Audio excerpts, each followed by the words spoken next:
깊은 밤 마당을 내려다본다. 달빛이 쏟아져 내린 마당 위로 대나무 그림자가 길게 누워있다. 바람이 한 줄기 불어오자 정지해 있던 그림자가 일제히 몸을 비튼다. 그림자는 제 의지로 움직이는 법이 없다. 바람이 불면 부는 대로, 달이 기울면 기우는 대로 그저 마당 바닥을 훑을 뿐이다. 세상의 부모들은 자식이라는 그림자를 보며 한숨을 내뱉는다. 저 그림자가 왜 저리 비뚤어졌을까? 왜 저리 흔들리고 일렁이며 내 마음을 어지럽힐까? 그림자를 붙잡고 똑바로 펴보려 애를 쓴다. 땅바닥을 쓸어보고 그림자 위에 무거운 돌을 올려두기도 한다. 하지만 땅을 아무리 닦아낸들 달이 구름에 가리면 그림자는 어둠 속으로 사라진다. 그림자의 모양을 바꾸고 싶다면 땅이 아니라 하늘을 보아야 한다. 우리의 아이들도 그러하다.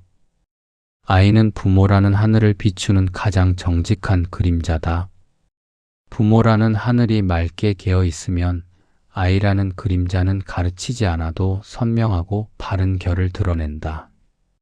자식이 세상에서 제 몫을 다하며 귀하게 쓰이기를 바라는가? 그렇다면 아이의 굽은 등을 억지로 펴려 하기 전에 부모라는 하늘의 기운을 먼저 살펴야 한다. 자식이 잘된 집의 대문을 가만히 들여다보면 그곳엔 아이를 폭가치는 매가 없다. 대신 자신의 하늘을 맑게 닦아 아이에게 투명한 빛을 내려보내는 부모의 정성만이 흐른다. 사람들은 말한다. 나는 오직 자식의 안위만을 위해 평생을 바쳤다고.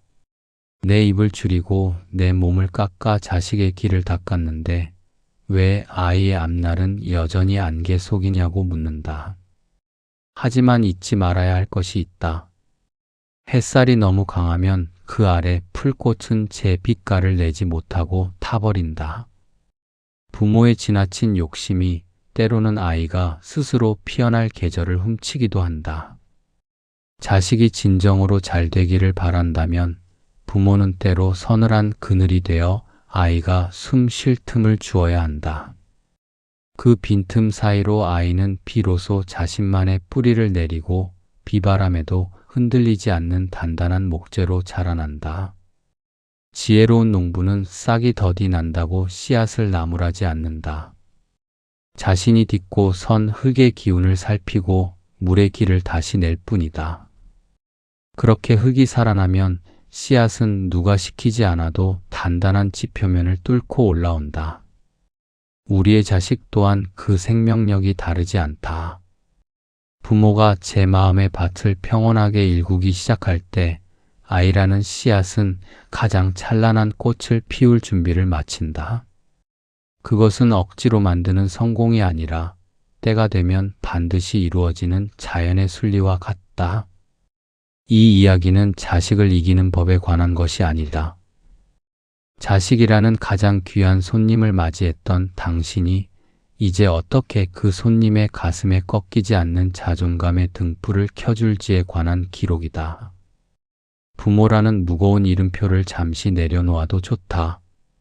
아이가 잘 되기를 바라는 그 조급함이 오히려 아이의 길을 막고 있지는 않았는지 툇마루 끝에 앉아 돌아보라. 비어 있어야 채울 수 있고 부모의 손에 힘이 빠져야 아이가 비로소 제 발로 땅을 딛고 일어선다. 이제 막 동이 터오기 전 서늘한 공기가 방 안으로 스며든다. 등잔불을 낮추고 마음의 결을 정리할 시간이다. 자식의 뒷모습에서 나의 얼굴을 발견했던 그 아득한 순간들, 그 엉킨 실타래를 하나씩 풀어보려 한다. 당신이 평생을 바쳐 일군 그 사랑이 어떻게 해야 아이의 인생에 독이 아닌 맑은 샘물이 되어 그들의 장래를 적실 수 있는지, 이 길을 따라가다 보면 당신의 아이가 어느덧 저 높은 곳에서 환하게 웃고 있는 모습을 마주하게 될 것이다. 마당의 달 그림자는 여전히 고요하다. 달이 밝으면 그림자도 선명해지는 법이다. 당신의 마음이 평온의 중심을 잡으면 아이의 길은 억지로 떠밀지 않아도 만리 밖까지 뻗어나간다. 자식이 잘 되는 길은 결국 부모가 스스로의 삶을 얼마나 품격 있게 가꾸느냐에 달려 있다. 그 당연하고도 희망찬 이치를 향해 이제 첫 걸음을 뗀다. 마루 끝에 앉아 찻잔을 내려다본다. 찻잔 속에 담긴 물은 고요하다. 그 좁은 수면 위로 처마 끝에 걸린 초승달과 마당의 감나무 가지가 그대로 내려앉아 있다. 작은 잔이지만 그 안에는 온 세상의 이치가 담겨 있다. 그런데 만약 내가 이 찻잔을 쥔 손을 미세하게 떤다면 어찌 되겠는가? 혹은 잔 속에 물이 흐리다 하여 손가락을 넣어 휘젓는다면 어찌 되겠는가? 방금까지 선명하게 비치던 달빛은 깨어지고 감나무 가지는 형체도 없이 흩어진다. 물속에 가라앉아 있던 아주 작은 먼지들까지 일제히 솟구쳐 올라 물 전체를 뿌옇게 흐려놓을 뿐이다. 우리의 아이들을 대하는 부모의 마음이 이와 같다. 자식이라는 맑은 물에 내 얼굴을 비춰보고 싶어 하지만 부모의 마음 잔이 끊임없이 흔들리고 있다. 아이가 공부를 게을리하는 것 같아 불안하고 남들보다 뒤처질까 조급하며 장래의 밥벌이나 제대로 할지 두려움이 앞선다. 그 불안과 두려움은 부모의 손을 떨게 만든다. 부모가 흔들리면 그 안에 담긴 아이라는 존재는 단 한순간도 평온하게 제 모습을 유지할 수 없다. 아이의 태도가 마음에 들지 않을 때 부모들은 대개 찻잔 속으로 손을 집어넣는다. 너는 왜 이 모양이냐? 내 말 좀 들어라. 다 너 잘 되라고 하는 소리다라며 물을 휘젓는다. 흙탕물을 맑게 하겠다고 손을 넣어 휘젓는 행위가 얼마나 어리석은가. 휘저으면 휘저을수록 바닥에 조용히 머물러야 할 아이의 반항심과 상처라는 찌꺼기만 수면 위로 올라온다. 결국 물은 더 혼탁해지고 부모와 자식은 서로의 얼굴조차 알아볼 수 없는 지경에 이른다. 자식이 잘된 집의 부모들은 이 이치를 몸소 안다. 그들은 잔 속의 물을 바꾸려 하기 전에 잔을 쥔 자신의 손부터 고정시킨다. 아이가 방황하거나 잠시 길을 잃었을 때 그들은 함께 흔들리는 대신 툇마루처럼 단단하게 그 자리에 머문다. 부모가 움직이지 않고 고요를 유지하면 아이라는 물속의 찌꺼기는 시간이 흐름에 따라 자연히 바닥으로 가라앉는다. 억지로 가라앉히는 것이 아니라 가라앉을 시간을 허용하는 것이다. 이것은 방관이 아니다. 가장 지독하고도 정성스러운 인내다. 아이를 믿지 못하는 부모는 1분을 참지 못하고 다시 물을 휘젓지만 자식의 생명력을 믿는 부모는 물이 스스로 투명해질 때까지 묵묵히 기다린다. 부모의 마음이 거울처럼 맑아지는 그 찰나, 아이는 비로소 그 거울에 비친 자신의 참모습을 발견한다. 아, 내가 지금 흔들리고 있구나. 내가 다시 중심을 잡아야겠구나.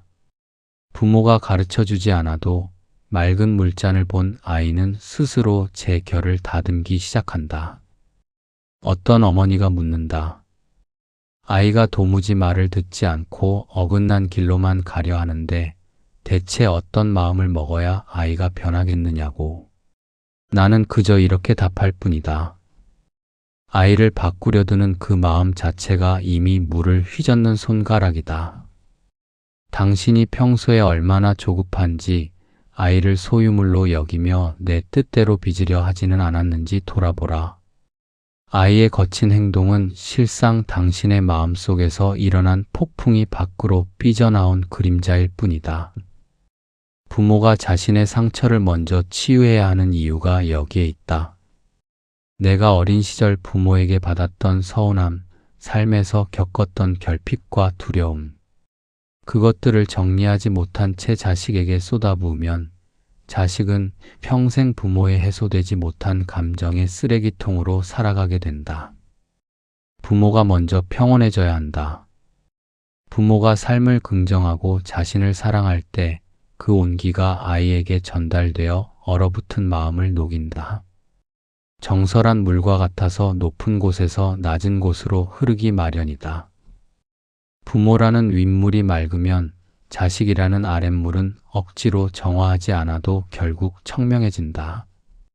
3000번 절을 올리고 용하다는 일을 찾아다니는 것보다 지금 이 순간 내 마음의 잔을 가만히 내려놓는 것이 자식에게는 수만 배 이롭다. 자식에게 줄 수 있는 최고의 유산은 통장 잔고가 아니라 어떤 풍파에도 흔들리지 않는 부모의 평온한 뒷모습이다. 그 고요함을 먹고 자란 아이는 훗날 세상의 모진 바람 앞에서도 자신만의 잔을 평온하게 지켜낼 줄 아는 사람이 된다. 이제 당신의 손을 잔에서 떼라. 흐린 물을 맑게 하려 애쓰지 말고 그저 가만히 두라. 시간이라는 정성스러운 손길이 당신의 조급함을 걷어갈 때 당신은 보게 될 것이다. 잔 밑바닥에서부터 차오르는 맑은 빛과 그 안에서 귀로소 환하게 웃고 있는 자식의 참된 얼굴을.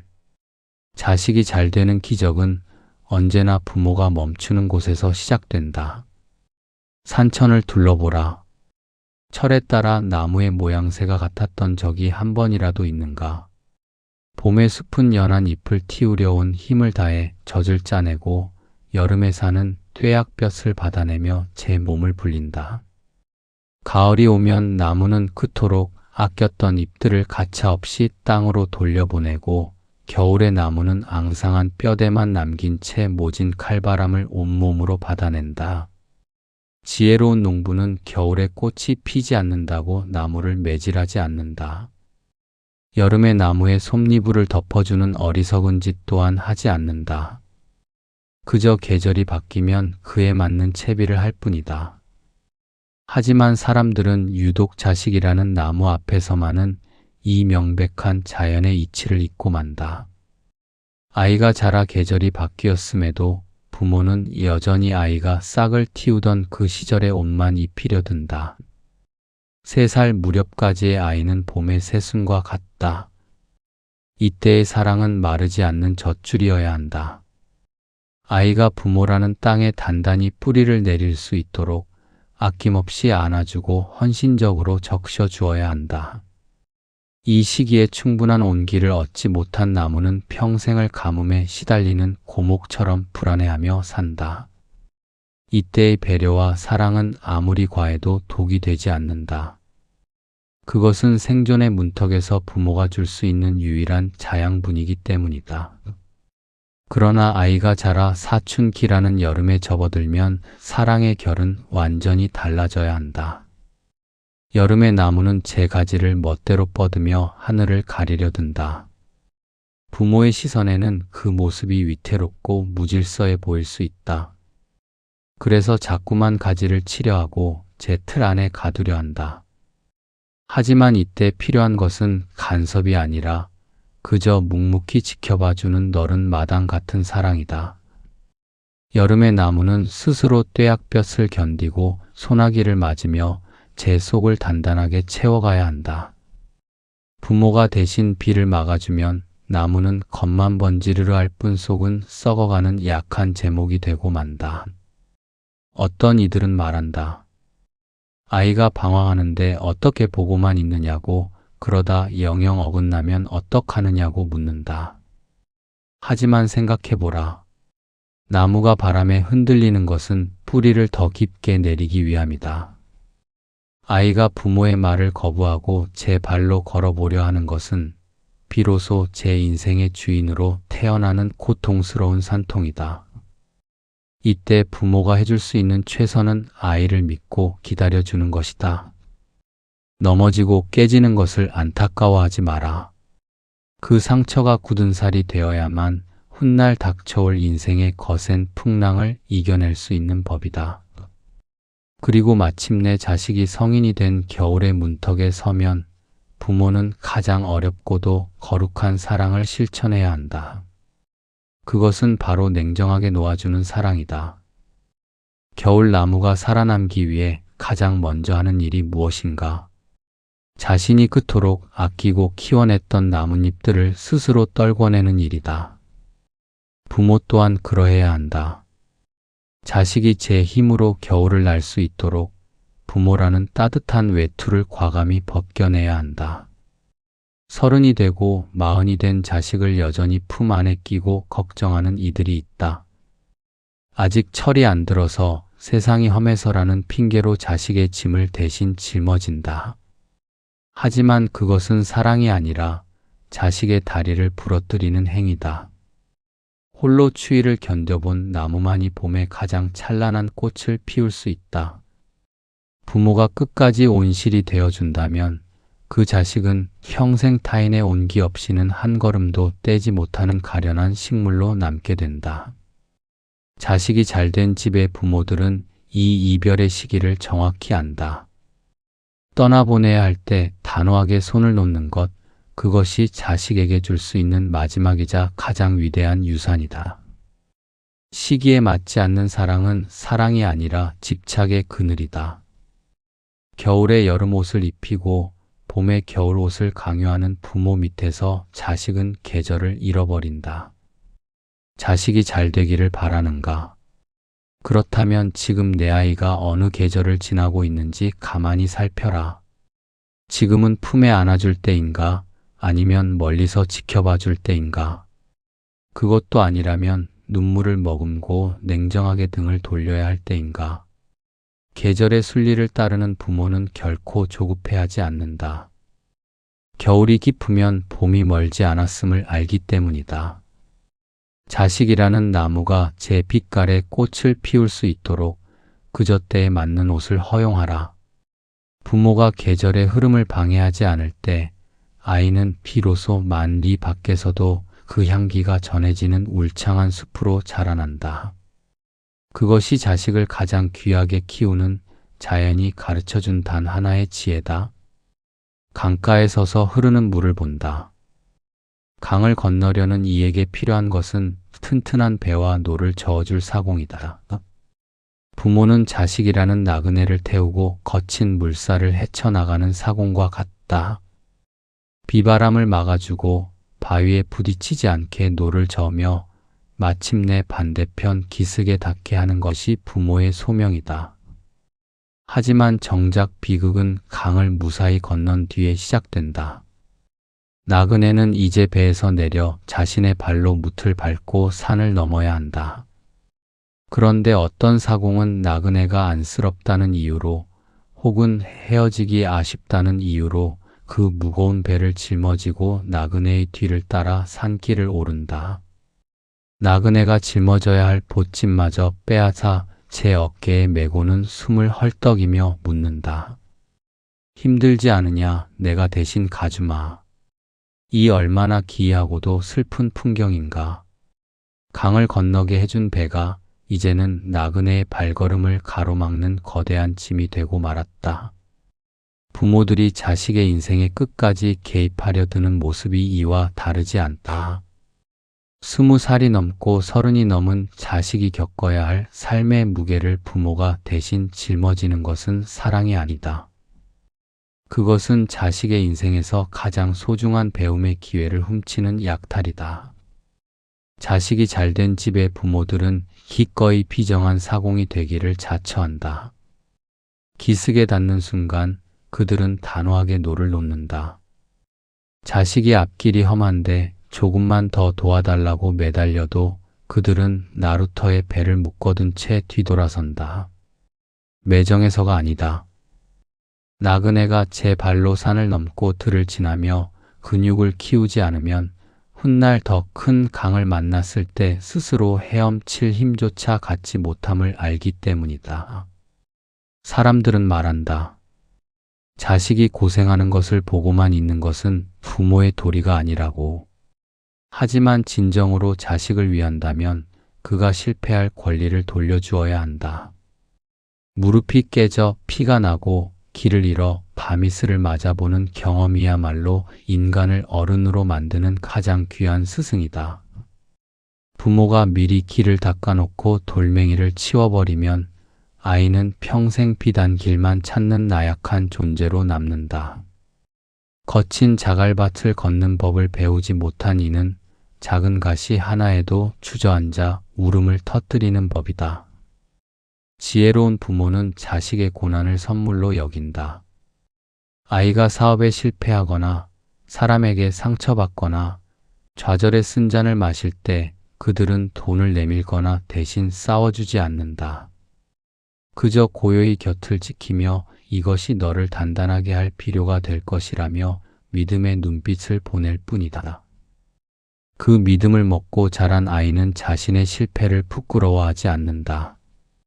실패는 끝이 아니라 다시 시작하기 위한 나루터임을 스스로 깨닫게 되기 때문이다.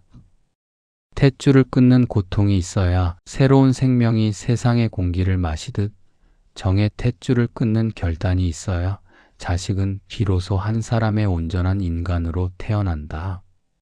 30이 넘은 자식의 뒷바라지를 하며 자신의 노후를 갉아먹는 부모들을 보라.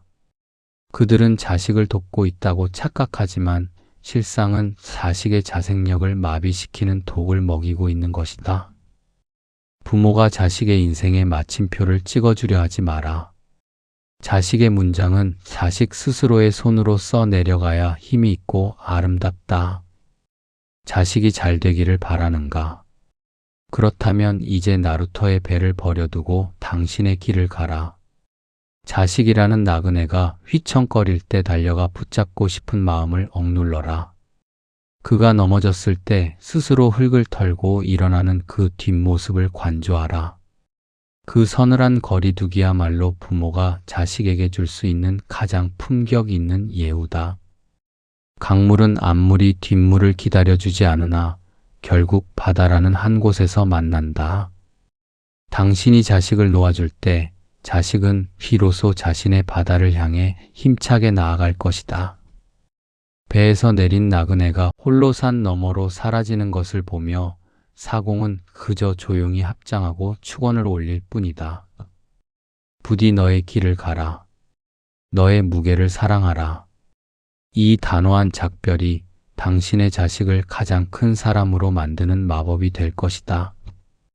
수확이 끝난 가을 들판을 본다. 뜨거웠던 여름날의 소라남은 간데없고 텅 빈 논둑 위로 마른 햇살만이 내려앉아 있다. 어리석은 농부는 거두어들인 곡식 자루만 바라보며 빈 들판의 허무함을 탄식하지만 지혜로운 농부는 이때 비로소 자신의 낫을 숫돌에 갈고 낡은 지붕을 고치며 자신만의 서책을 편다. 자식을 떠나보낸 부모의 마음 또한 이와 같아야 한다. 많은 부모들이 자식을 출가시키거나 독립시킨 뒤 마치 자신의 인생이 끝난 것처럼 허탈해한다. 평생을 자식이라는 화초를 가꾸는 데 바쳤으니 그 화초가 떠난 빈 화분이 초라해 보이는 것은 당연한 일일지도 모른다. 하지만 기억해야 한다. 부모가 자식의 인생에 매달려 자신의 삶을 껍데기로 남겨두는 것은 자식에게 희생이라는 이름의 무거운 빚을 지우는 일이다. 부모가 불행하면서 자식만 행복하기를 바라는 것은 뿌리가 썩은 나무에서 단 열매가 맺히기를 기다리는 것과 같다. 자식이 잘된 집의 부모들은 자식이 떠난 빈자리를 자신의 향기로 채울 줄 안다. 그들은 자식의 연락을 기다리며 전화기만 바라보지 않는다. 대신 오랫동안 잊고 지냈던 자신의 취향을 되찾고 배우고 싶었던 글을 익히며 매일 아침 마당을 쓸고 제 몸을 정갈히 가꾼다. 부모가 자신의 삶에서 보람을 찾고 스스로 빛날 때 그 빛은 만리 밖의 자식에게까지 닿는다. 자식은 부모의 희생을 보며 죄책감을 느끼는 대신 부모의 당당하고 평온한 삶을 보며 인생은 저토록 살만한 가치가 있는 것이구나라는 가장 큰 배움을 얻는다. 자식에게 모든 것을 쏟아붓고 빈털터리가 된 부모는 자식에게 짐이 되지만 자신의 삶을 사랑하며 품격을 지키는 부모는 자식에게 영원한 북극성이 된다. 아이는 부모의 잔소리가 아니라 부모가 자신의 인생을 대하는 성실한 뒷모습을 보며 길을 찾는다. 부모가 스스로 행복해지는 것, 그것이 자식에게 줄 수 있는 마지막이자 최고의 교육이다. 이제 자식을 향했던 걱정의 눈길을 거두어 당신 자신의 내면을 비추는 등불로 삼으라. 빈 방의 향기가 고이듯 당신의 삶의 고요한 평온이 고일 때 자식은 비로소 마음 편히 제 길을 갈 수 있다. 희생이라는 이름의 쇠사슬을 끊고 이제 한 사람의 온전한 인간으로 돌아오라. 당신이 푸르게 살아있을 때 당신의 자식 또한 비로소 울창한 숲이 될 수 있다. 어느덧 밤이 깊어 멀리서 들려오던 물소리조차 숨을 죽인다. 등잔에 기름이 다 되어 불꽃이 작게 일렁이다 이내 고요한 어둠 속으로 찾아든다. 우리는 긴 시간 동안 자식이라는 이름의 손님에 대해 그리고 그 손님을 대접하는 부모의 마음에 대해 이야기했다. 누구는 이 이야기를 듣고 마음의 짐을 덜었을 것이고 누구는 여전히 끊어내지 못한 정의 무게에 가슴이 저릴지도 모른다. 하지만 자식이 잘 되고 못 되고를 결정하는 명확한 답을 세상 어디에서 찾겠는가? 세상에 똑같은 결을 가진 나무가 없듯 부모와 자식 사이에 만 리기를 단 한 줄의 문장으로 어찌 다 설명하겠는가? 다만 오늘 밤 한 가지만은 마루 끝에 남겨두고 싶다. 내일 아침 자식의 안부를 묻기 위해 전화기를 들기 전에 아이가 밥은 먹었는지 걱정하며 미간을 찌푸리기 전에 가만히 손을 가슴에 얹고 자신의 마음을 먼저 살피라는 것이다. 지금 내 마음은 맑게 갠 가을 하늘과 같은가? 아니면 잔뜩 찌푸린 먹구름을 품고 있는가? 내 마음의 날씨가 평온하다면 자식의 인생에 비가 내린들 그것은 성장을 위한 단비가 될 것이다. 동이 터오는 새벽의 공기는 차갑지만 맑다. 어둠이 걷히면 마당의 달 그림자는 사라지고 대신 햇살을 머금은 나무들이 제 빛깔을 드러낼 것이다. 그 나무들이 얼마나 높이 자랄지 어떤 색의 꽃을 피울지는 오직 나무 자신의 몫이다. 우리가 할 수 있는 것은 그저 땅을 단단히 다지고 스스로 맑은 하늘이 되어 그들을 비추는 일뿐이다. 이제 등잔을 끄고 잠시 눈을 감는다. 자식을 향했던 그 뜨겁고도 아픈 시선들을 거두어 지친 당신의 어깨를 토닥이는 온기로 바꾸라. 당신이 평온해지면 세상 모든 것이 제자리를 찾는다. 자식의 길 또한 그 평온의 물결을 따라 자연히 흐르게 될 것이다. 어둠 속에서 가만히 자문해보라. 오늘 나의 마음은 안녕한가? 그 물음 끝에 고이는 고요함이야말로 당신과 당신의 자식이 함께 잘 되는 가장 깊은 길이다.